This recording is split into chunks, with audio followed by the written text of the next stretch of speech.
నల్లమల అభయారణ్యంలో వెలిసిన సప్త నదుల సంగమ క్షేత్రమైన సంగమేశ్వర క్షేత్రాన్ని కృష్ణమ్మ చుట్టుముట్టింది. ప్రతి ఏటా 4 నెలలు భక్తులకు దర్శనమిస్తూ 8 నెలలు నదీ గర్భంలో ఉండే అరుదైన దేవాలయం క్రమంగా జలదివాసానికి చేరువవుతోంది.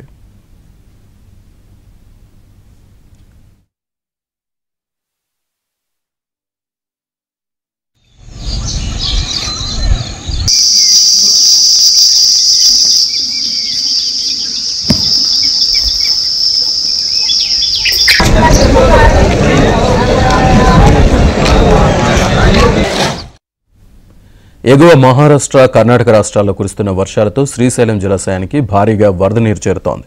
దీంతో సంగమేశ్వర స్వామి ఆలయాన్ని కృష్ణా జలాలు చుట్టుముట్టాయి.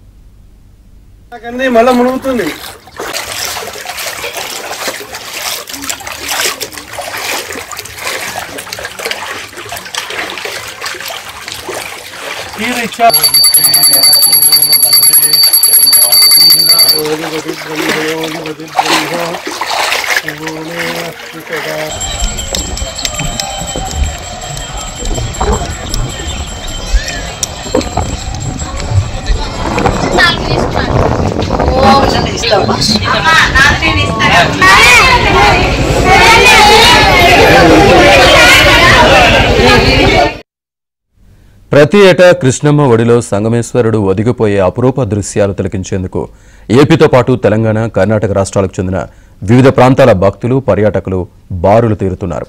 ఆలయ పురోహితులు నదీమ తల్లికి ప్రత్యేక పూజలు చేశారు.